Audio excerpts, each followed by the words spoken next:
The 8th day we now have as a Sabbath. So the 7th day is a Sabbath, and again the 8th day is a Sabbath. All right? And if in some of these, well, I'm not going to complicate it at the moment. So then with the next thing, chronologically, order after months is years. So God says we want to count off 7 years, and in the 7th year, that I'm going to designate as a sabbatical year. And this is the year that's in our lesson today. The sabbatical year is when we let the ground lay fallow. We're not going to plant. We're not going to reap. In other words, we're not going to go out and cut it for commercial purposes. We're going to go out and we're going to eat. But anybody can eat.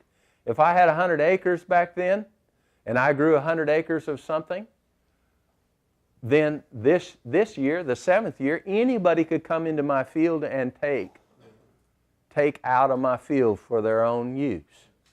So the sabbatical year is, and it's an interesting year for several reasons, and we'll talk about it in a minute, but that's the next order of appointed times, is the 7 years that leads to the sabbatical year.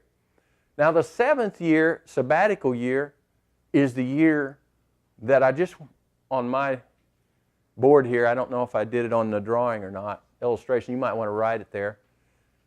I have in my heart and mind that the 7th year, the sabbatical year, is the year that the Jewish nation is stuck in. They're stuck in the 7th year. They can't move into the 8th year.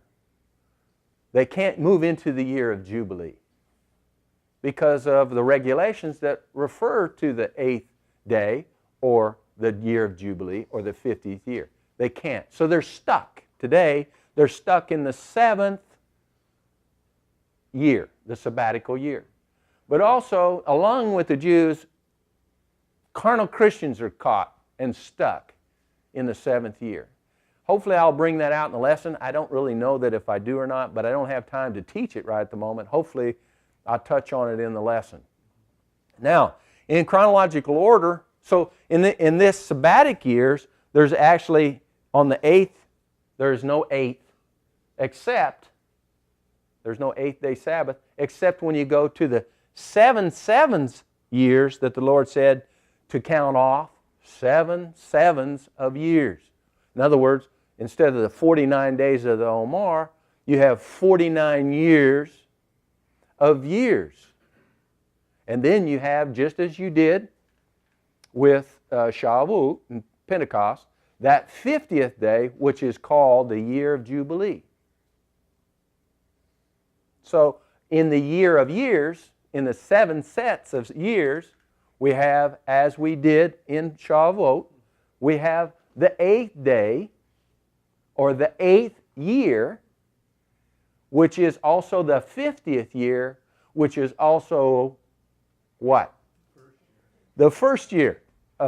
It's not the first year, I'm sorry. It's the 50th year, it's the 8th year, and it is the holy day, or the holy year, which is in tune with the 8th day Sabbath. So you have another 8th day Sabbath. The reason I said no, Nick, was because once you go through that 50th year, you begin on the next year, actually the 51st year, instead of that year counting as the first year. Do you follow what I'm saying? As opposed to up above when you're doing Sabbath, in this one, that whole year becomes a year unto itself. So then you start with the 51st year in the next year. Are you with me?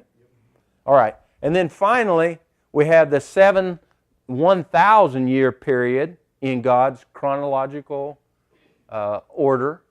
This is the appointed times, and it's been understood since the sages began to meditate on the Word of God. I suppose maybe back as far as, Adam, I don't know.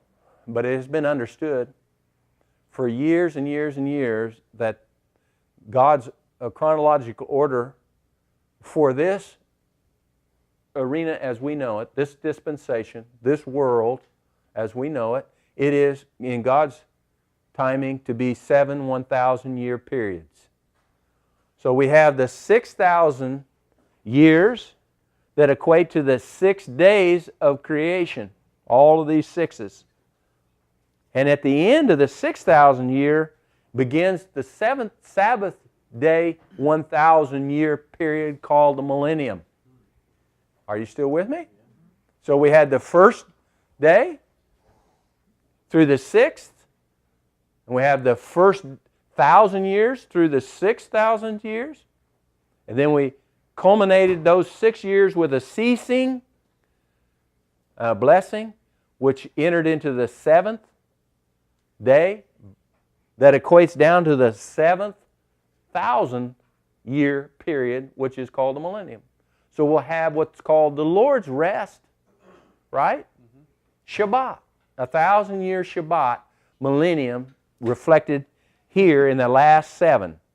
And then after the 7,000 years have completed, in here between the 7th and the 8th, we know in the Word of God what it says will happen at the end of the 7,000 year rest. And when the completing of that final scriptural event, which has to do with Satan being loose for a short time, then he will be chained and he'll be thrown into a lake of fire.